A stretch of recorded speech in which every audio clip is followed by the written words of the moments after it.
Once upon a time, in the heart of Victoria Island, there lived a woman named Amora Okonkwo.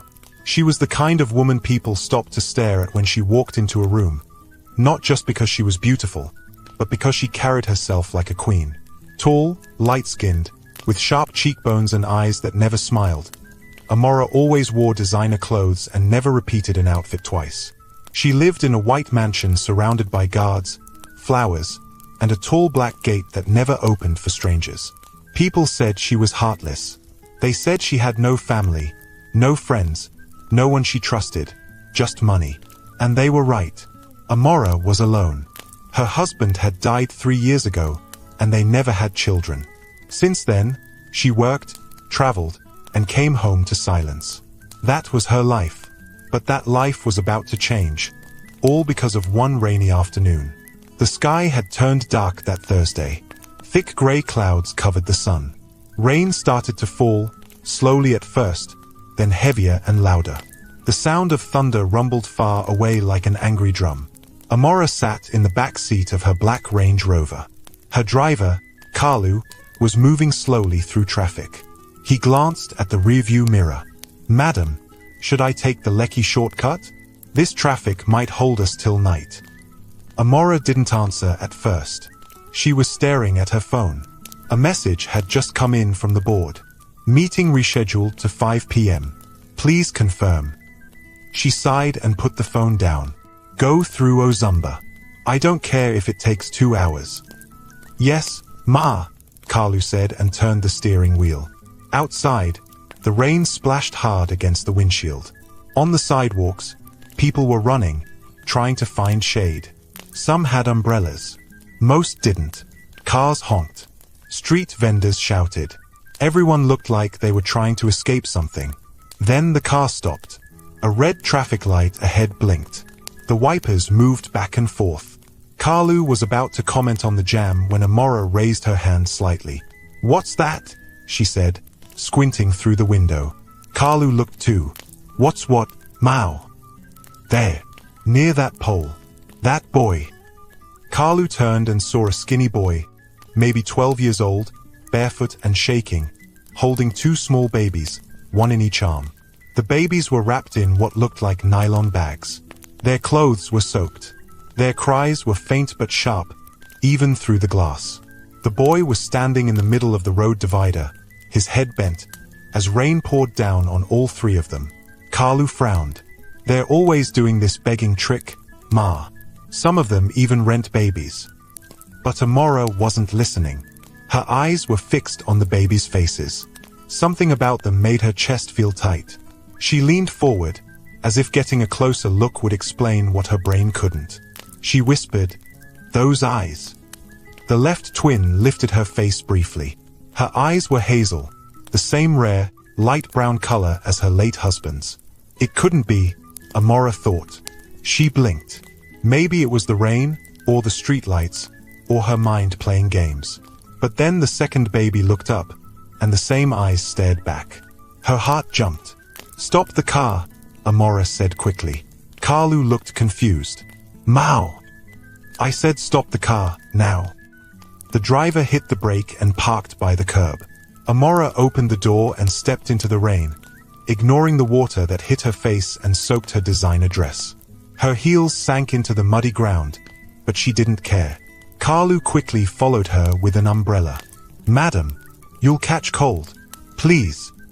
But Amora was already walking fast, straight toward the boy. When she reached him, the boy looked up, his face full of fear and surprise. He didn't speak. "Who are you?" Amora asked, her voice firm. He looked down at the babies again, then back at her. I'm Toby."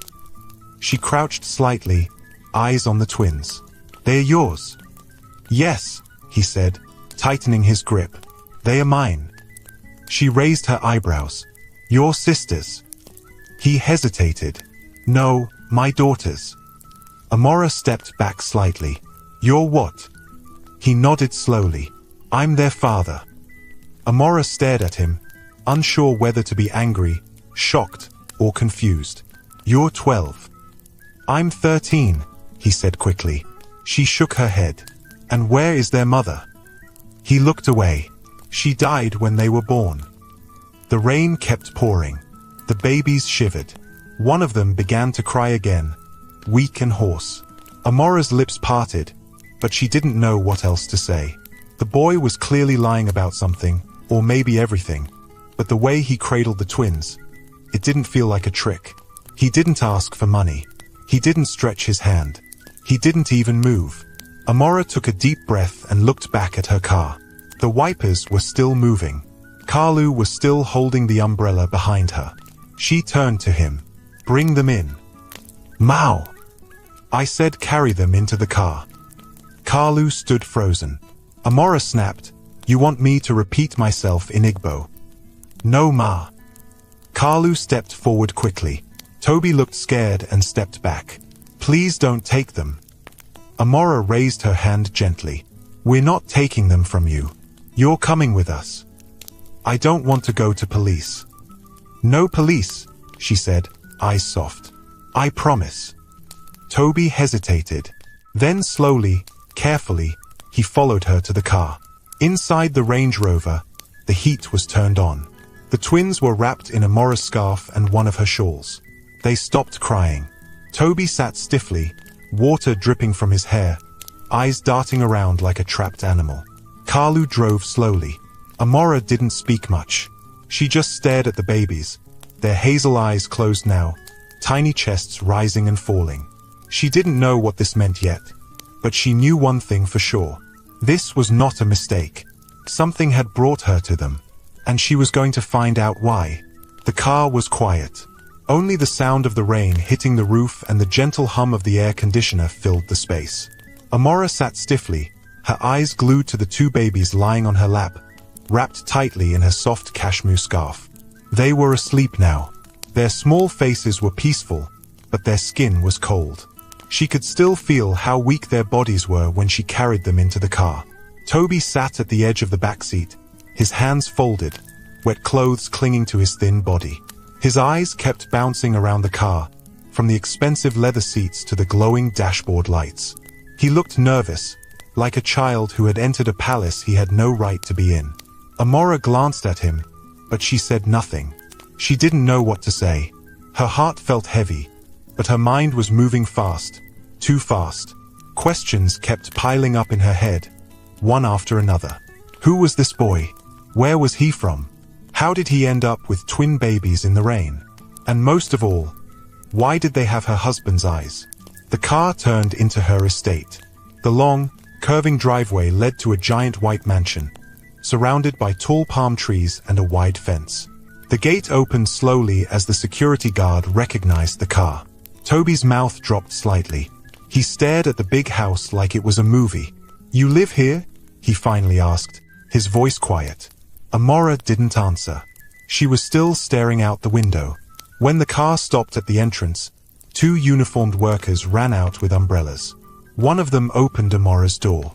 Another reached to carry the babies, but she pulled back quickly. Don't touch them, she said. The worker stepped aside, confused. Amora stepped out carefully, holding the babies to her chest. Her heels clicked against the wet tiles. Toby stepped out slowly too. He wiped his feet on the mat like he didn't want to stain anything. Kalu stood by the door, whispering something to one of the guards. The look on his face showed confusion and worry. Inside the house, the lights were warm. The smell of lemon-scented polish filled the air. A giant chandelier hung above the marble floor, and soft music was playing from hidden speakers. Toby stopped at the door. He looked down at his muddy feet. Amora turned around. What is it? He looked up. I'm dirty. She stared at him for a second. Then she walked back and opened a nearby cabinet. She brought out a towel. Step in. He obeyed. She handed him the towel. Wipe your feet. He bent down quickly and did as she said. Then she called out, Ngozi. A woman in a green housekeeper uniform rushed in. Yes, madam. Get a warm bowl of water. And tell Dr. Martins to come immediately. Ngozi nodded and ran off. Toby watched everything quietly. His eyes scanned the ceiling, the painting on the wall, the gold trimmings on the staircase. He had never seen anything like this before. Amora walked to the living room and gently placed the babies on a soft white couch. She took off her scarf and used it to dry their faces again. One of them stirred and let out a small cry. Toby ran over. "Is she okay?" he asked. Amora looked at him. "You know which one is which?" He nodded. "That's Chidinma. The other one is Chisholm." She blinked slowly. "Chidinma and Chisholm," she repeated, as if testing how the names sounded in her mouth. "You named them?" "Yes," he said, rubbing his hands nervously. Amora stared at the babies again. She didn't know why she brought them here. It had happened so fast. One moment she was heading to a meeting. The next she was cradling twin babies that didn't belong to her. Or maybe, somehow, they did. Her heart didn't want to believe it. But her eyes couldn't forget what they saw. Those hazel eyes. Those rare, golden brown eyes. Her late husband had them. And now, so did these babies. A few minutes later, a middle-aged man in a white coat walked in with a black medical bag. "Good evening, madam," he said, bowing slightly. "Doctor, thank you for coming quickly," Amora said, standing. "Please check them. They've been under the rain." The doctor bent over the babies, placed his hand gently on their foreheads, and began his checkup. Toby stood at the corner, watching silently. After 10 minutes, the doctor looked up. "They're cold. Their breathing is shallow, but there's no chest congestion yet. We'll need to warm them fast and give them fluids. They're very weak, probably from hunger." "Are they safe?" Amora asked. "They're stable for now, but they need rest, milk, and close care." Amora nodded. "Do what you need to do." As the doctor set up a small drip bag for each child, Amora turned to Toby.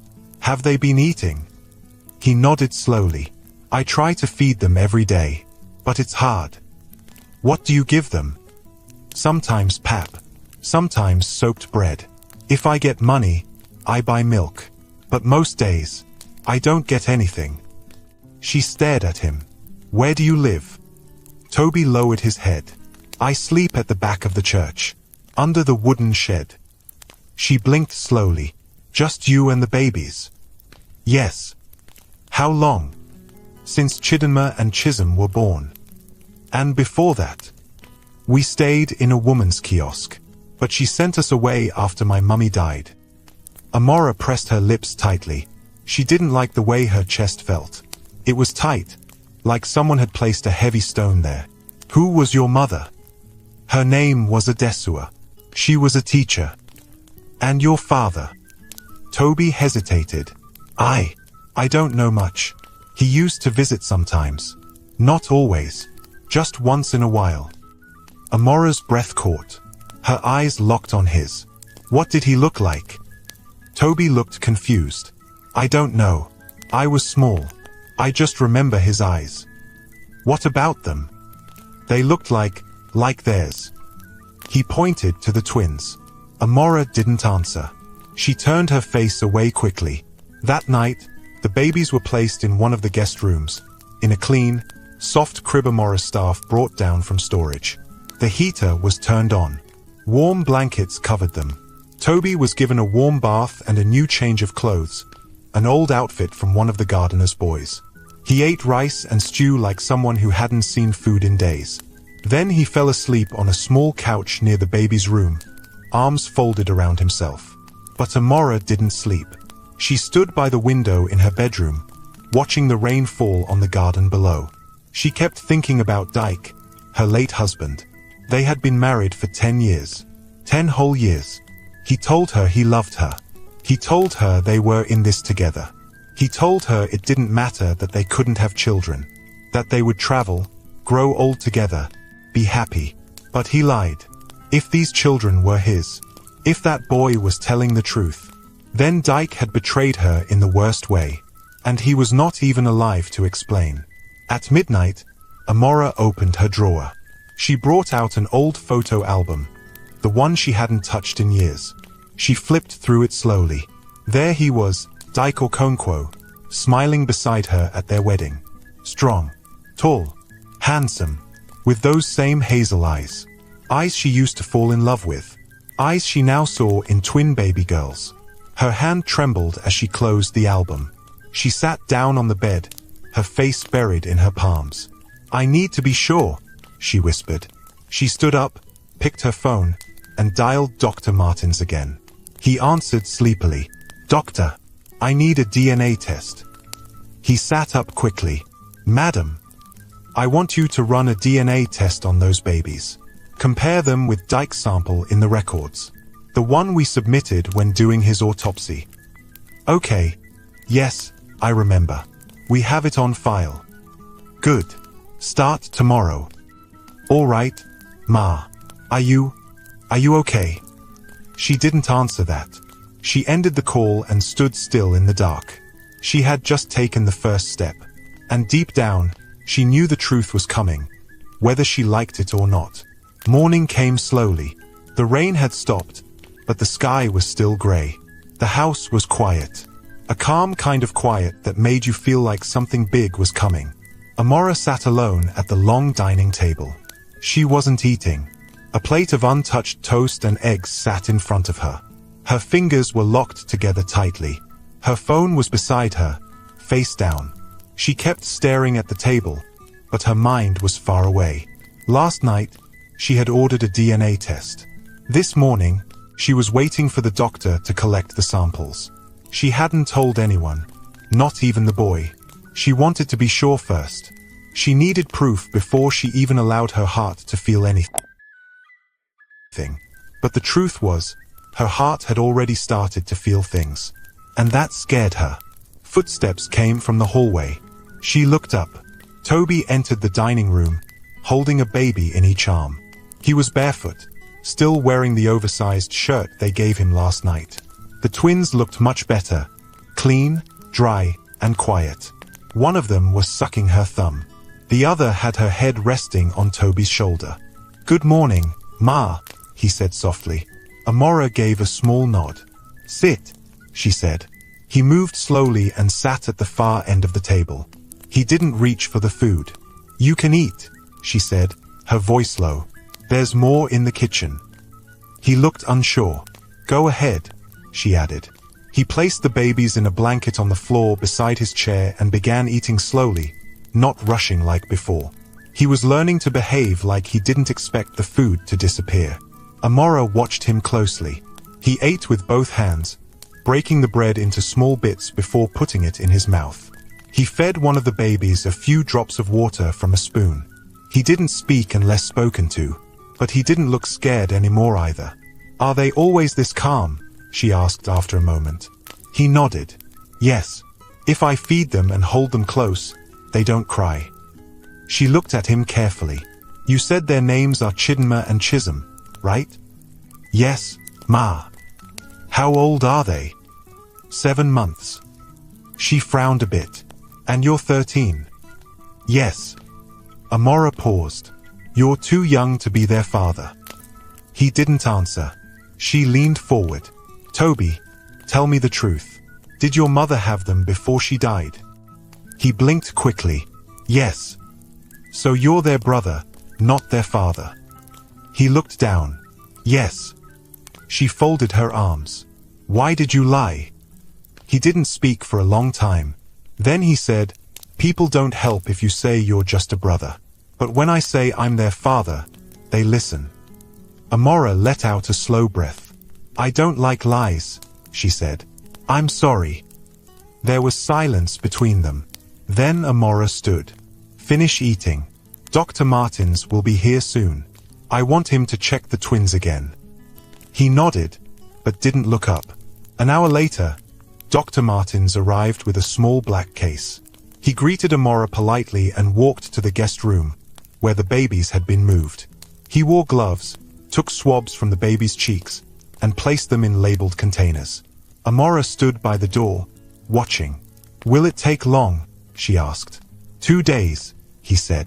"Maybe less." "Good." Dr. Martins packed his things. "You're doing the right thing, madam." She didn't reply. She just nodded. As he left, Amora turned to the twins and knelt beside them. They were lying quietly in the crib, looking up at the ceiling with big, curious eyes. Those same eyes again. Hazel. Light brown. Almost golden in sunlight. Just like Dyke's. Her fingers touched the edge of the crib. "Who are you?" she whispered.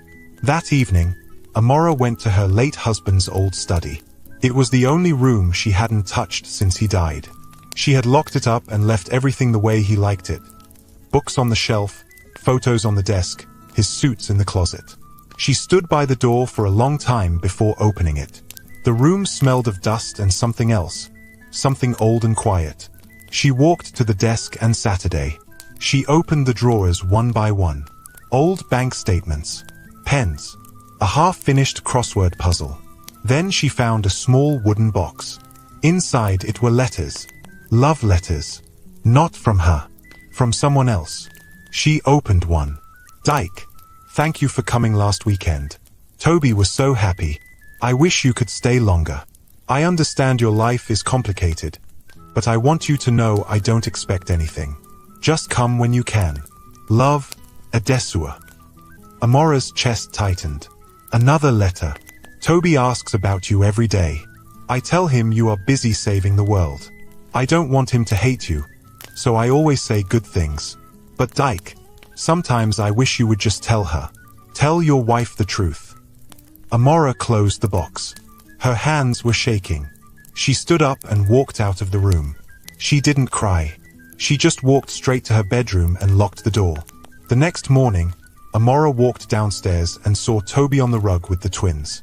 He had tied one of her scarves into a small toy and was shaking it gently in front of them. They laughed. Real, happy laughter. Something about that sound made her stop and stare. She hadn't heard baby laughter in her house in years. Or maybe ever. He noticed her and stood up quickly. "Good morning, Ma." She nodded. "They're better today," he said, smiling a little. "No fever. They slept well." She looked at them and nodded again. "That's good." He looked like he wanted to ask something. "Ma, can I ask you a question?" She raised an eyebrow. "Go ahead." He hesitated. "Are you going to send us away?" Amora took a deep breath. "I don't know yet." "Oh." He looked down, but didn't cry. She added, "Why? You want to stay?" He nodded. She stared at him for a long time. Then she said, "We'll see." The next day, the DNA results arrived. Dr. Martins handed her the envelope in her office. She didn't open it immediately. She waited until he left. She sat alone, staring at the brown envelope with her name written neatly on the front. Her hands were cold. Finally, she opened it. She read the first line. DNA match confirmed. Probability of paternity, 99.98%. Her eyes froze. Her breath stopped. She dropped the paper and stood up. She paced the room, her hands on her head. "They are his," she whispered. "They are really his." The twins were her husband's daughters. Toby was his son. He had a whole secret family. He had lied. For years. She remembered all the hospital tests. The IVF treatments. The tears.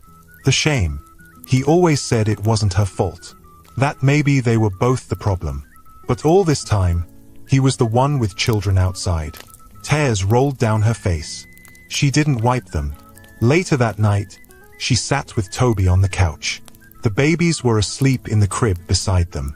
She didn't speak at first. Neither did he. Then she turned to him. "Toby."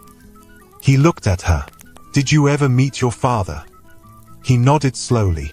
"He used to come with presents. He never stayed long.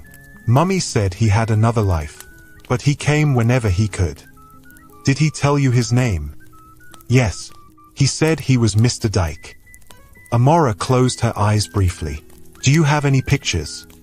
Toby reached into a small plastic bag beside him and pulled out a folded photo. Amora took it with shaky fingers. It was old, slightly faded, but there he was, Dyke, standing beside a smiling woman. Toby was younger, standing between them. Her hand dropped. She looked away. Then she stood up and walked to the window.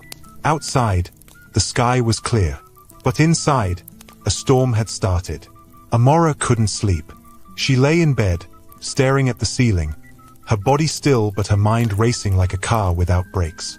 The DNA test was real. The babies were Dyke's children. Toby was Dyke's son.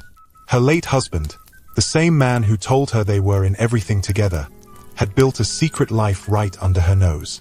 Her chest hurt, but it wasn't from anger alone. It was from the betrayal, the shame, and the fact that now, the truth was staring at her in the face. And she didn't know what to do with it.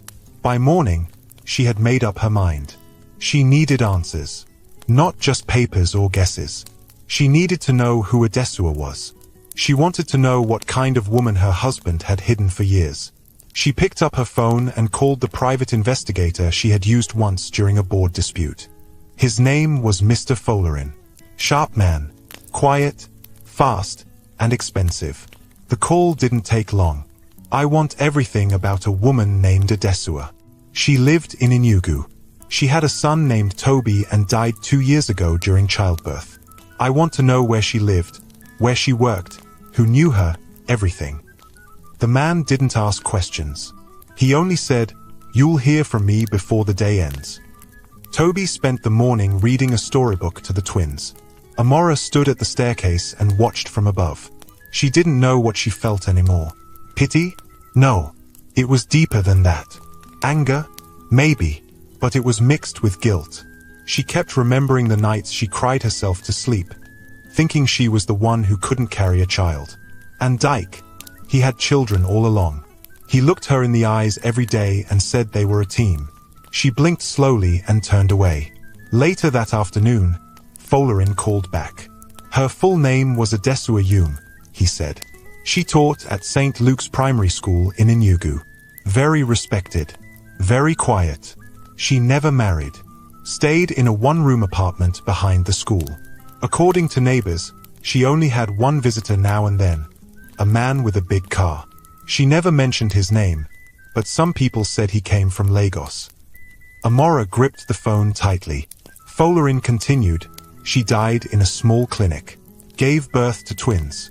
One of the nurses confirmed it was a complicated delivery. She passed the same night. What about the boy? Toby. He stayed with a neighbor for a while, then disappeared. The neighbor said he refused to go to the orphanage. Said he'd take care of his sisters himself. Amora closed her eyes. She imagined it now. A boy, barely 12, standing outside in the rain with newborn babies and no one to help him. She whispered, "Did she ever try to contact me?" "No record of that, madam." "Did she ever ask Dyke to tell me?" There was a short pause.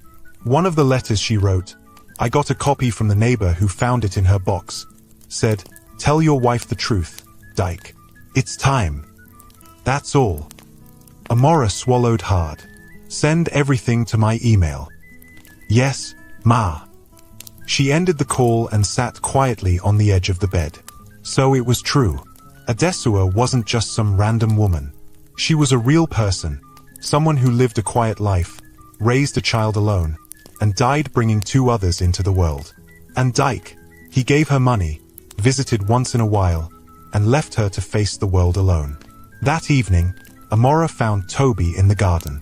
He was trying to rock one of the twins to sleep. The other one was chewing on a plastic toy. "Can we talk?" Amora said. He stood up quickly. "Yes, Ma." She sat on the garden bench and tapped the space beside her. "He's Saturday. I found out more about your mother today." He looked at her with wide eyes. "She was a good woman," Amora continued. "A teacher. Quiet. Honest. She didn't chase after money. She took care of you with little. And she never tried to break my marriage." Toby looked down. "She loved you," Amora said. "And your sisters. She did her best." He didn't reply. Then slowly, he said, "She used to say we had a big family somewhere, but I didn't understand. She said when we grow up, the truth will come to us." Amora nodded. "It has." He looked at her. "You're my stepmom." She paused, surprised by the word. "Yes, I guess I am." He looked at the grass. I'm sorry.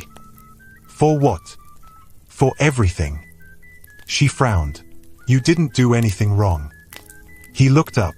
You're crying. Amora quickly wiped her cheek. I'm not, she said. He smiled a little. I just wanted to keep them safe, he said quietly. That's why I kept moving. I begged for food. I washed cars. I slept in churches. I did everything I could. I know, she said. You're brave. No, he shook his head. I was scared every night. Amora felt her throat tighten. But I didn't want them to suffer, he added. She looked at the baby in his arms. Chisholm yawned, her small mouth wide open. Her tiny hand rested on Toby's shoulder. Amora placed her hand gently on the baby's back. You won't suffer anymore, she said. Later that night, Amora stood in front of her mirror. She looked at herself. For years, she had lived like a statue, strong, polished, cold. But now, she felt like her chest had cracked open. She remembered how she used to pray for a child. How she blamed herself for being empty. She had even thought of adoption once. But Dyke said, no child we didn't make will feel like ours. Now, here she was, in a house full of children Dyke made with someone else. And the painful truth? They already felt like hers. The next morning, Amora went into the twins' room and found Toby already awake, changing their clothes. You're always up early, she said. I don't sleep much. I can tell.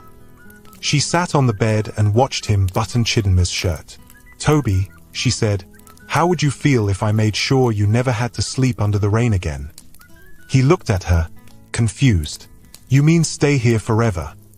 Not just stay, she said. Live here. Go to school. Be safe. Let them grow here too. He blinked. You want us to live here?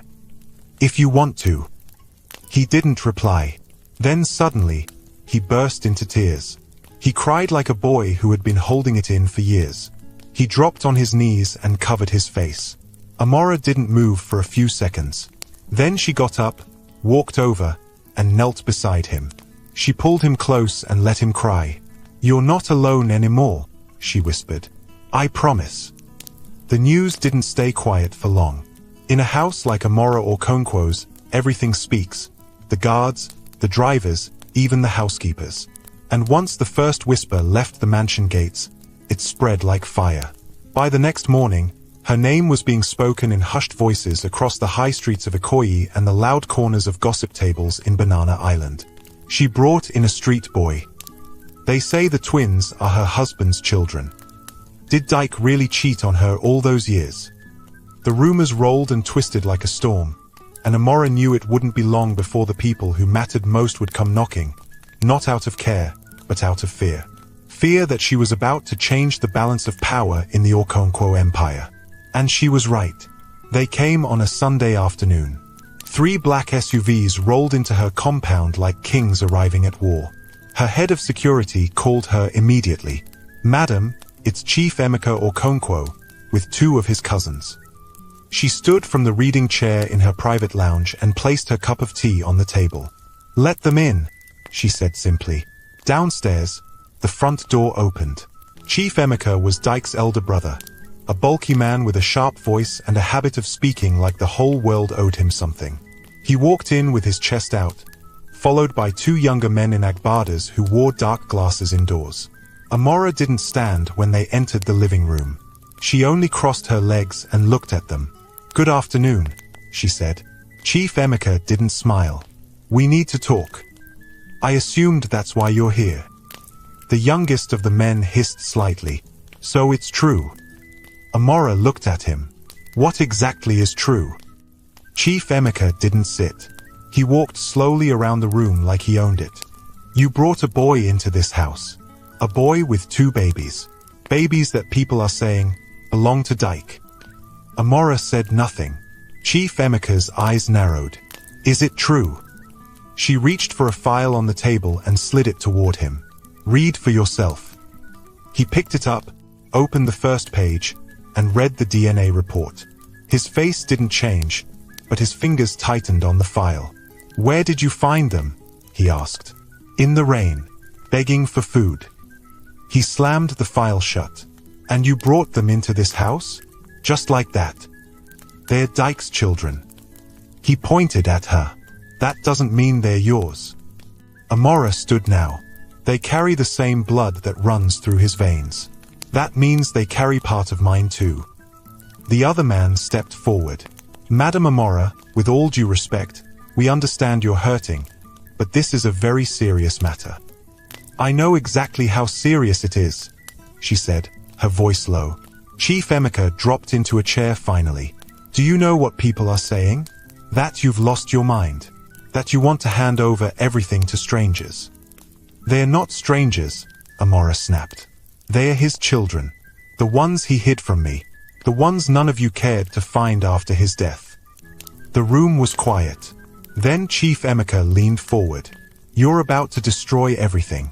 The board is already asking questions. The shareholders are restless. Bringing in children from nowhere, that's not how things are done in our family. Amora folded her arms. What you mean is, you were planning to take everything. He didn't deny it. You have no children, he said plainly. No heir. That means the family takes over. It's how things are done. Not anymore, she replied. The youngest cousin raised his voice. So you want to name the boy as heir? A street boy. Toby is not just some street boy, she said firmly. His Dyke son, which makes him more of an heir than any of you. The cousin laughed bitterly. He doesn't even know how to hold a spoon. He'll learn. You're making a mistake. Amora took a step closer. I made one before. I trusted Dyke. I let him lead everything while I played the quiet wife. Not anymore. Chief Emeka stood. We'll fight this. In court, in the press, wherever we have to. Amora's voice dropped. Go ahead. But you'll lose. Because unlike you, I have the truth. He pointed at her one last time. You'll regret this. She raised her chin. No. You'll regret underestimating me. After they left, Amora sat back down and took a deep breath. She was shaking slightly. Not from fear. From fury. The nerve. The boldness. The way they walked into her house like she was the one who needed permission. She heard small footsteps and turned. Toby was standing at the hallway entrance. He had heard everything. His face was tight. His hands were clenched. I can go if you want, he said softly. Amora stood up slowly. Go away. He shrugged. Anywhere. I don't want to cause trouble. She walked to him and placed both hands on his shoulders. You're not going anywhere. But they're angry. They've always been angry. They were angry when I married Dyke. They were angry when I took over the company. Now they're angry because you exist. He looked into her eyes. I'm not trying to take anything from them. I know. I just want them. He looked down the hallway where the twins were playing in their crib, to have a chance. Amora nodded. And they will. That evening, the house was tense. Even the staff were quiet. But Amora didn't care. She called her lawyer. Draw up the paperwork, she said. For what? I want guardianship over the children. And I want Toby enrolled in the best school by next week. Uniforms, books, everything. Are you sure, Mai? This will trigger war. I'm not starting war, she said. I'm finishing it. The next day, the press came knocking. A headline had already gone out. Widow of late Dyke Okonkwo takes in street children. Claims they are his secret heirs. Photographers camped near the gate. Reporters shouted questions when Amora's car drove out. Her board members started calling. One of them, Mr. Ajayi, finally said what others were thinking. Madam, this will affect the company. How? Investors are nervous. The media won't let it go. Maybe it's best you take a break.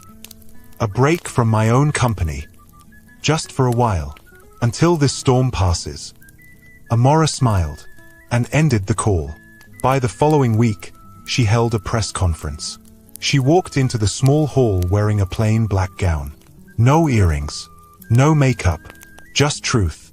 She sat at the table in front of flashing cameras and began. My name is Amora Okonkwo.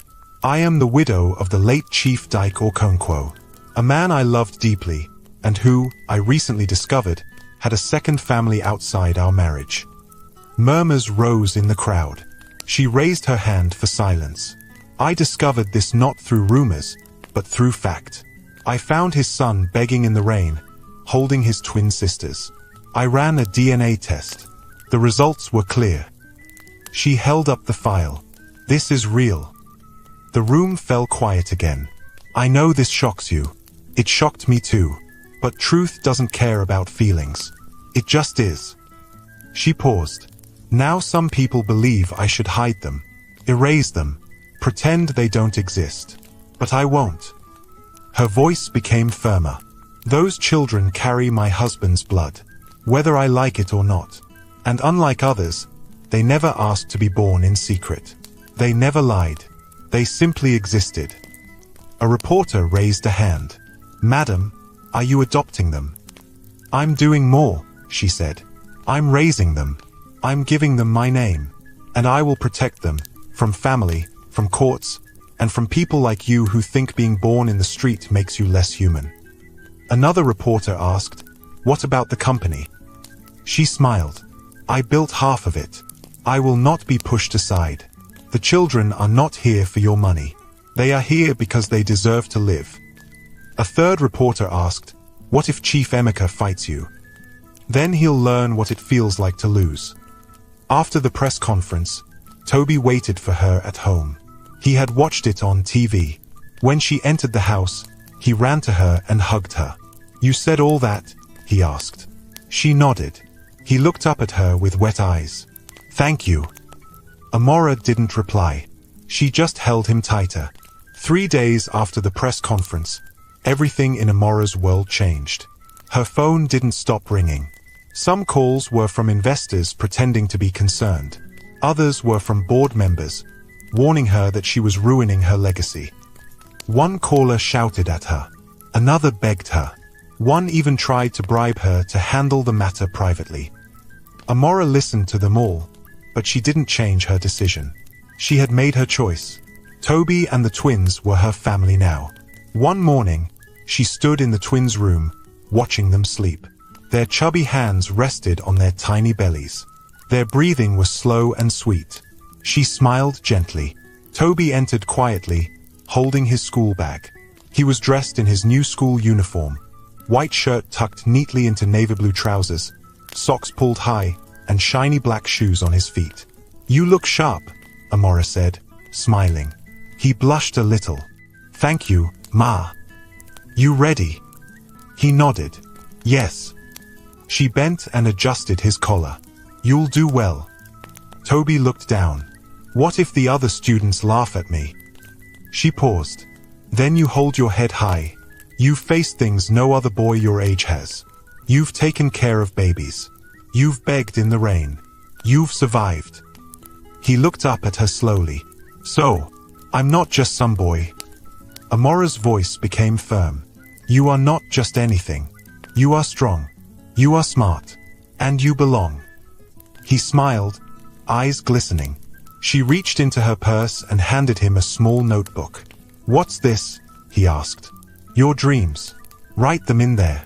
One day, you'll read it again and see how far you've come. He hugged her tightly. Thank you, Auntie Amora. She smiled and whispered into his ear, you can call me Mum if you want to. He pulled back, eyes wide. Really? She nodded. He whispered, okay, Mum. She hugged him again. Later that day, Amora sat in her office, reviewing company documents. Her lawyer, Barrister Ayatund, entered with papers in hand. Everything's ready, he said. You just need to sign. Amora took the documents and looked through them carefully. The first one gave her full legal guardianship over Toby, Chisholm, and Chidinma. The second updated her will. She was officially naming the children as her legal beneficiaries. She picked up her pen and paused. Once I do this, she said slowly, there's no turning back. The lawyer nodded. Yes, Ma. Amora signed. One stroke at a time, she sealed her decision. Meanwhile, trouble was growing outside her gates. Chief Emeka had not taken her press conference lightly. He had gone to court, claiming Amora was unfit to care for children because of emotional instability and grief-driven behavior. He said she was making irrational choices that could damage the family name. He also filed a case to freeze the family estate and remove her from the board. Her lawyer informed her immediately, "Ma, they're going full force." Amora didn't flinch. "Then so will we." That night, she walked into the baby's room and found the nurse giving Chidinma her bath. Toby was nearby, folding tiny clothes and humming a song. He looked up when he saw her. "You're back." She nodded and walked over. "I signed the papers today." His face turned curious. "What papers?" "You're mine now," she said softly. "All of you."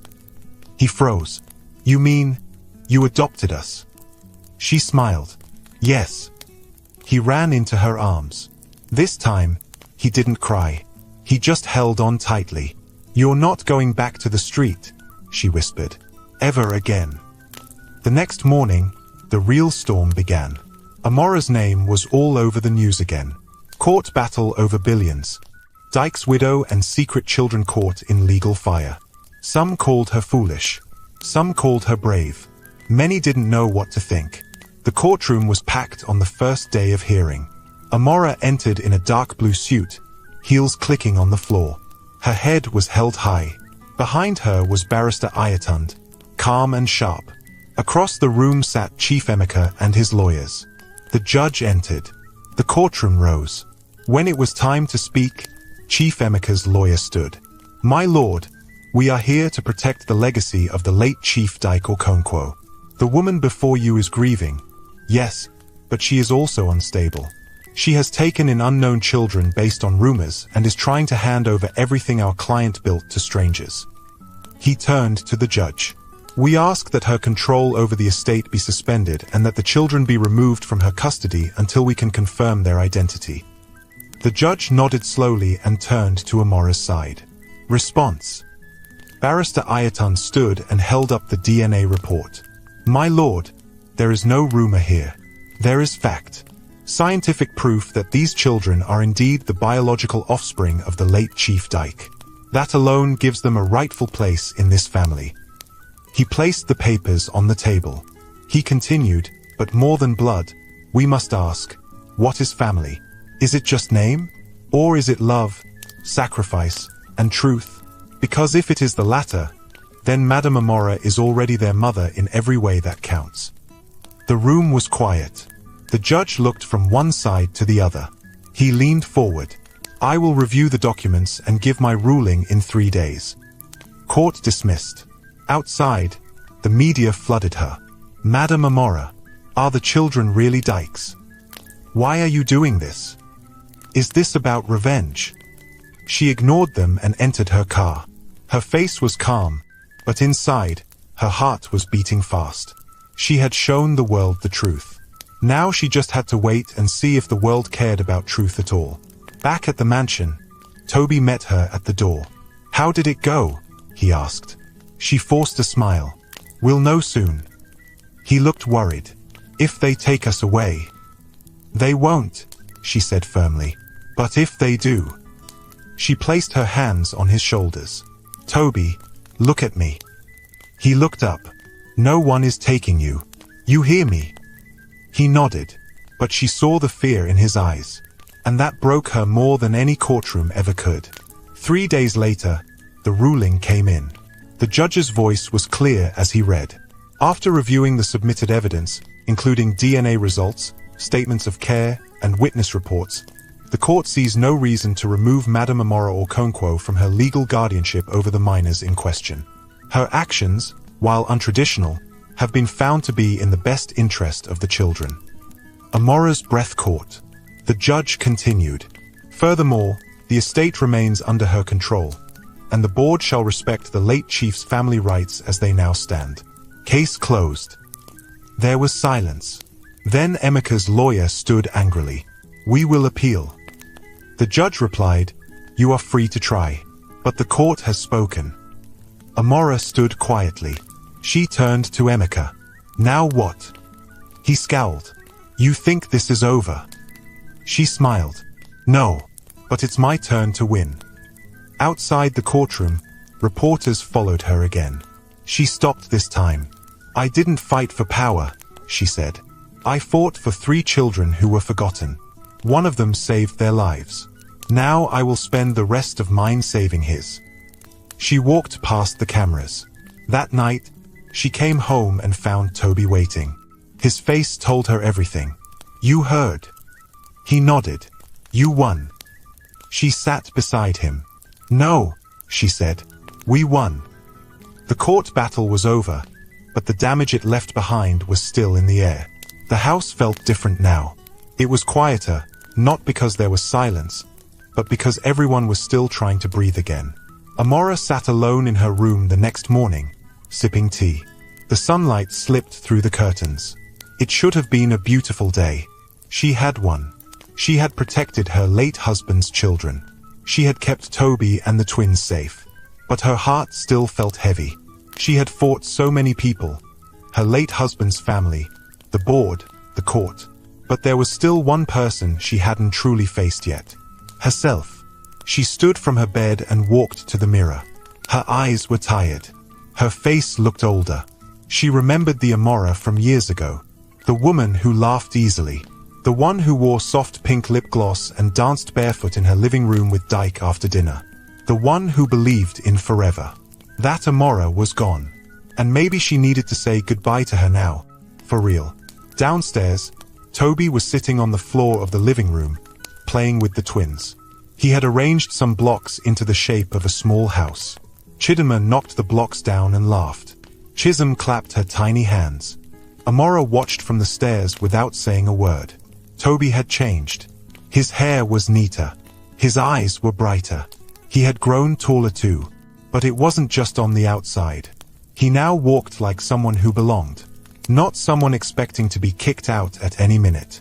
He looked up and saw her watching. He smiled and waved. She came down and joined them on the floor. The 3 of them surrounded her immediately. Chisholm crawled into her lap. Chidima touched her earrings. Toby reached for her hand. Can I ask you something? He said. Anything. Did you love him? My dad. She paused. Yes, she said. He waited. Did he love you? I think he did. In his own way. But he also hurt me. Toby lowered his eyes. I'm sorry. You don't need to be. But I feel like, I don't know, like it's all my fault. She cupped his chin and lifted his face gently. No, Toby. You didn't ask to be born. You didn't ask to be hidden. That was Dyke's choice, not yours. I just wish I met you earlier, he whispered. She swallowed hard. Me too. Later that evening, Toby helped one of the housekeepers in the garden. He trimmed the small flowers and pulled out dry leaves while humming softly. Amora stood on the balcony, watching again. She noticed something. Even though he was smiling and helping, there was still something on his mind. Something he was carrying around quietly. So after dinner, she called him into her office. Toby, she said, I want to talk. He sat down across from her, hugging a throw pillow like he always did when he was nervous. Tell me what's really going on in your heart. He looked up, confused. What do you mean? You've been quiet since the court ruling. Happy, but quiet. He shrugged. I don't know how to be here sometimes. She listened carefully. Everyone is kind to me, but I feel like I don't know the rules. What rules? He looked down. Like how to sit, how to eat, how to talk in front of rich people, how to use a napkin, how not to say yes ma too much. Amora smiled a little. You don't need to change who you are. But I don't want to embarrass you. You haven't. He looked up, eyes honest. Even at school, they ask where I came from. When I say I used to live on the street, they laugh. She stood and walked over to him. She sat beside him and held his hand. Let them laugh. He frowned. But it hurts. I know, she said. But every great story starts in a small place. Let them laugh now. One day, they'll read about you in books. He blinked. Really? Yes. And they'll wish they were part of your story. The next week, Amora invited a public speaking coach to work with Toby every Saturday. She also hired a teacher to guide him after school. But she did something else too. She started teaching him herself. Not just schoolwork, but how to sit in board meetings, how to speak to adults, how to understand money, how to ask questions without fear. One evening, while she was explaining how company shares worked, he paused and looked at her. Do you really believe I can do this? She looked at him. I wouldn't be wasting my time if I didn't. He nodded slowly. Okay, then I'll try. But things weren't always smooth. Some days, the babies got sick.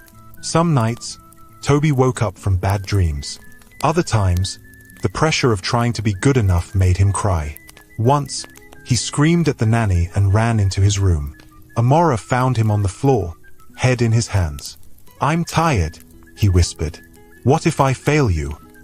She sat beside him. Then we start again. He shook his head. What if I disappoint you? She turned to him gently. You can't. He looked confused. Why not? Because you're not here to be perfect. You're here to be loved. Weeks passed. Toby grew stronger. The twins started crawling faster. The mansion that once echoed with silence now danced with noise. Soft giggles, tiny feet, music from the kitchen, and Toby's voice asking endless questions. One day, while Amora was leaving the house for a business meeting, the twins ran to the door and held her legs. She knelt and kissed them both. Toby rushed forward and handed her a packed lunch. We made it for you, he said proudly. Amora looked at the wrap. It was bread, shaped badly, and crushed at the sides. She held it like gold. I'll eat it all, she said. He grinned. But outside the walls of their home, trouble was still near. The company was now divided. Some board members still doubted her judgment.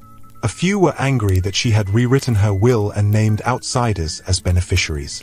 At one meeting, one of the members spoke out. Madam Amora, with all due respect, we think this new direction is too emotional. She replied calmly, I made decisions based on truth, not emotion. But the boy is smarter than most of you in this room, she cut in. The room went quiet. She stood and placed a file on the table. This is a proposal from Toby. He wrote it after visiting the company website and finding outdated data. If a 13-year-old can find your mistakes, maybe you're the emotional ones. Back at home, Toby practiced piano in the evenings. Amora hired a soft-spoken music teacher. Toby picked it up fast. Amora watched one night as his fingers moved slowly across the keys. You're gifted, she said. He smiled, nervous. I'm just trying. No, you're rising. But one night, something unexpected happened. Around 2 a.m., Amora woke up with a bad feeling. She rushed to the twins' room and found Chisholm burning with fever. The nanny was panicking. Amora didn't waste time. She bundled the twins into the car and called Toby. Get in. We're going to the hospital. Toby didn't argue. They reached the hospital in 20 minutes. The doctor said it was a viral infection, caught from a toy the twins were sharing. Chisholm was placed on a drip. Toby sat beside her bed, holding her hand. He didn't sleep. He didn't eat. Hours passed. Then finally, the fever dropped. The doctor smiled. She's stable now. Amora breathed out and sat back. She looked at Toby, who hadn't moved. You've done more for her than most adults would. Toby looked up. I love her. I know. He looked at Amora. I love you too. She didn't speak, but she reached out and pulled him into a hug. And for the first time in a long time, she cried. Not from pain, but from healing. The house felt full now. Not just full of people, but full of life. Each morning began with the sound of tiny footsteps running across the hallway. The twins had started walking. They chased each other around the house, bumping into chairs and laughing loudly. Toby had grown taller. His shoulders were broader. His voice was deeper.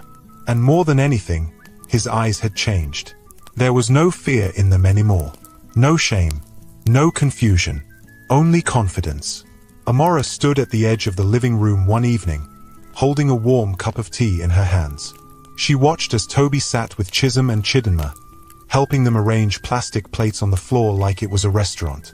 He was teaching them how to say please and thank you. Chisholm, say thank you for the food. The little girl looked up and said something close to it, then laughed and clapped. Toby laughed with her. Close enough. Amora smiled. She had never imagined this would be her life, that the woman once known as cold, proud, and unreachable would now be sharing her home with 3 children who changed everything. And she was glad they did. A week later, Amora got a call from her lawyer. Madam, the foundation papers are ready. She sat up straighter. Good. Schedule the launch. Yes, Ma. Shall I inform the press? Yes. And prepare the nameplates. Which name are we using? Amora didn't hesitate. Adesua Foundation. In memory of their mother. There was a pause on the line. That's very kind of you, Ma. It's the right thing to do, she said, softly. The day of the launch came quickly. It was held in a clean, open hall with white curtains and soft music. The guests were carefully selected. No fake well-wishers, no gossip-hungry reporters. Just real people. Doctors, school teachers, social workers, and mothers who understood what it meant to raise a child without support. Amora stood before the microphone in a simple green dress.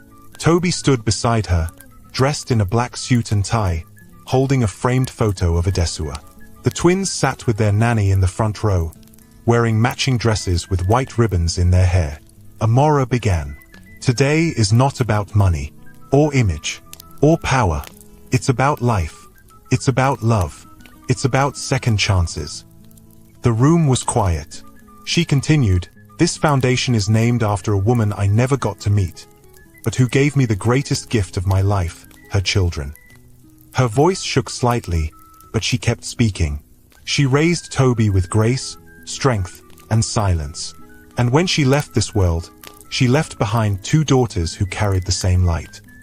She paused, looking at Toby. He looked back, eyes steady. Amora faced the crowd again. I didn't choose this journey, but it found me, and I embraced it. Today, I choose to help others who feel forgotten, who think no one sees them. This is for them. The room clapped, but Toby's eyes were on her alone. He stepped forward slowly and whispered, Can I say something? Amora blinked. Are you sure? He nodded. She stepped aside. He held the microphone tightly. His hands trembled a little, but his voice didn't. My name is Toby, he said. I used to beg on the street.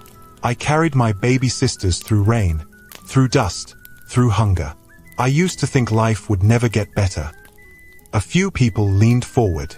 He continued, Then I met a woman. She didn't ask questions. She didn't judge. She just stopped her car and helped.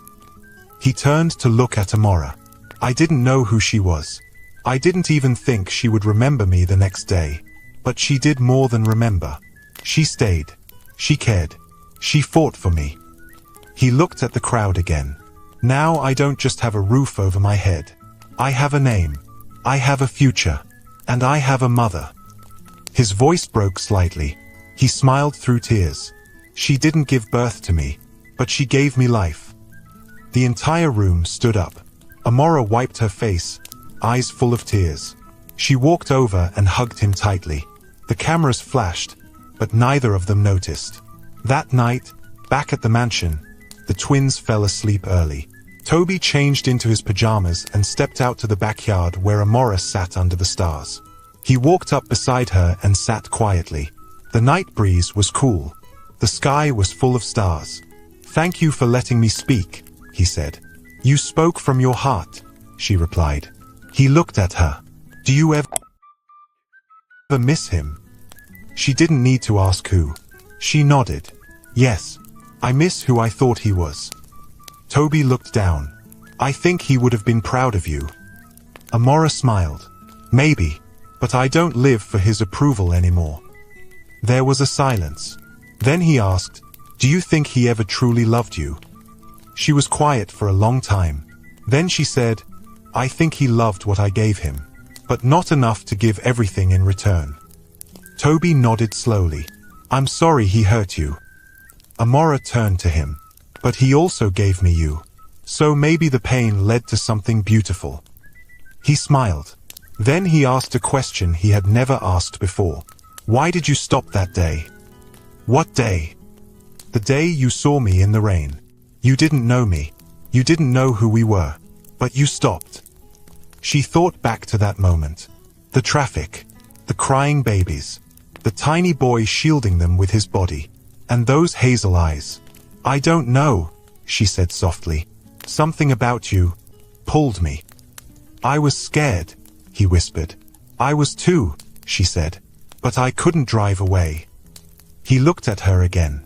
Thank you for not driving away. She held his hand. I thank God every day that I didn't. Weeks passed. Toby returned to school stronger than ever. His teachers noticed how focused he was. His English had improved. His handwriting was neater. His answers were bold. He didn't hide his voice anymore. One day, he was chosen to lead the class during a debate. He stood in front of the classroom and spoke like he had been trained for years. After the debate, his teacher called Amora. I don't know how you did it, the woman said. But this boy is different. He's going places. Amora smiled. He was always meant for greatness. I just gave him space to grow. The twins turned 2. Amora hosted a small party at home. Nothing loud. Just family, close friends, a few balloons, cake, and music. Toby danced with them, spinning them around until they collapsed in laughter. Amora watched them and whispered to herself, I didn't give birth to you, but I was born again through you. She walked over and hugged all 3. One rainy evening, 3 years later, Amora stepped out of her car in the middle of the street. It was the same spot where she first saw Toby. She stood there for a while, under her umbrella, watching the traffic go by. This place had once changed everything. Now, it felt like the beginning of a new story. Back at home, Toby, now 16, was finishing a speech for his school competition. The twins were reading books beside him. When Amora entered, they all ran to her. Where did you go? Toby asked. She smiled. I went to where it all began. He nodded. Then he looked at her, serious. Mum, I want to study law. I want to fight for children like me. I want to fight for mothers like Adesua. She looked at him. Then you will, she said. He smiled. I'll make you proud. She pulled him close. You already have.